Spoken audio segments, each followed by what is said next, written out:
The next morning, as I parked my new car in front of the courthouse, everyone came out to admire it. While standing around and discussing its virtues, the sheriff came tearing out of the courthouse. Quick, Edna, get back in your car. We have an emergency and I'm requisitioning you and your car. I'll tell you all about it on the way out. Grabbing my purse and coat, I yelled to Cleta, Carry on, old girl. Don't know what it's all about. We drove like mad to Frisco while the sheriff filled me in. The hearse, the ambulance, is down in Colorado Springs in the garage. Maybe you didn't know, but the local undertaker is the county ambulance driver, and his hearse is the ambulance.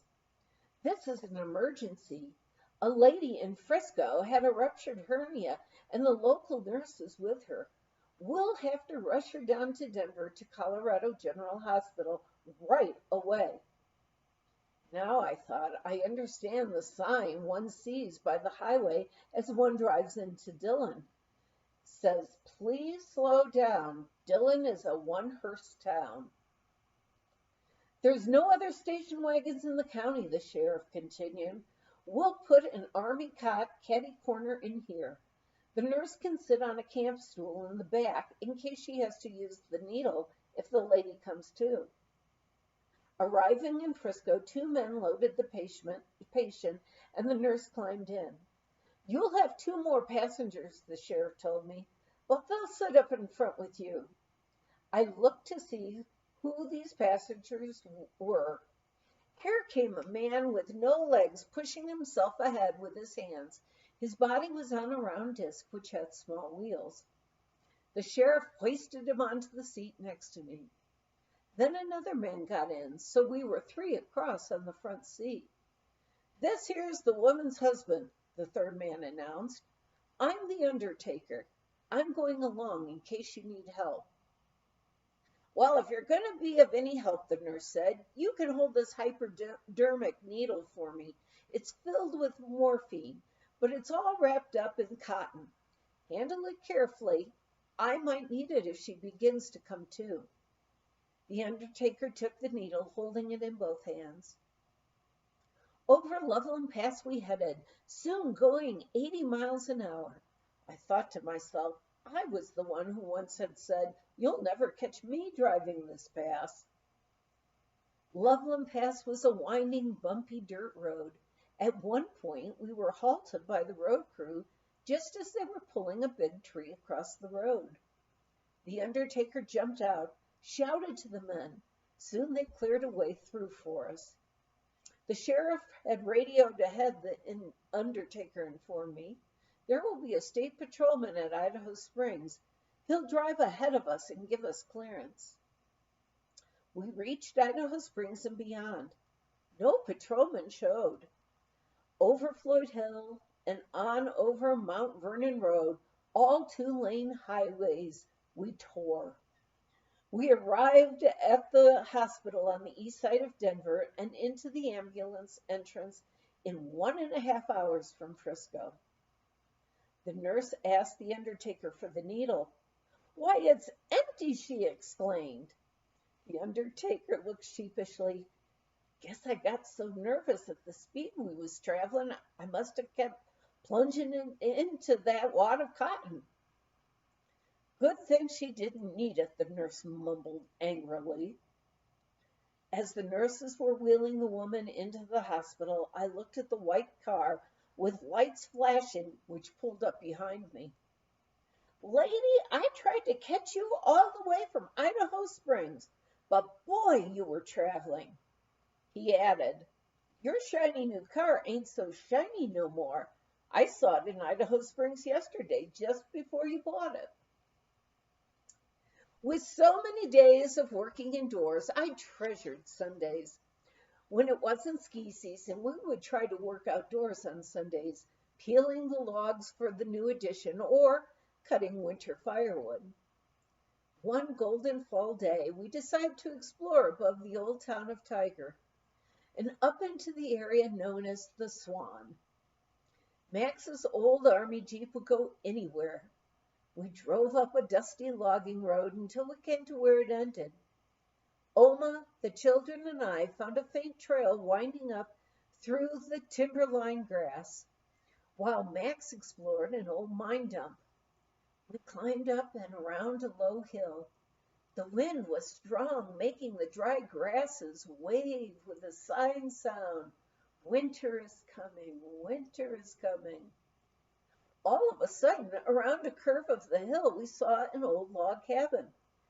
What a cold, windy place to build a cabin, I thought. The door stood open, and we entered right into the kitchen. The wood stove was covered with newspapers. They were recent, not old papers of years ago, but only a year old. What a horrible smell, I exclaimed. It seems to come from this room off the kitchen. I tried to push open the door, but could only get it to open a couple of inches. The odor was overpowering. Rolf said maybe a bear got in there and couldn't get out and died. I decided we'd better get out. This cabin is in really good condition, I said. I'd like to explore it more if it weren't for that awful smell. Shepherding the youngsters, Oma and I soon joined Max. He was more interested in the ore samples he was finding. The next morning, back at work at the courthouse, I mentioned our day's adventure in the old cabin. The sheriff had come in to check on a driver's license and overheard me. "Where's this cabin, Edna?" he asked. I tried to tell him just where it was.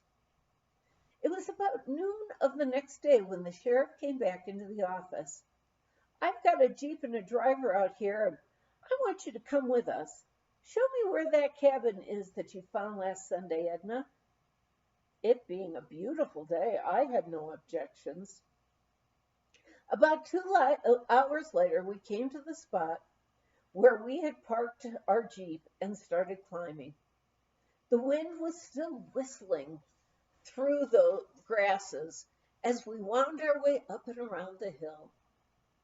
There was the cabin just as I had seen it 2 days before. But the door is closed.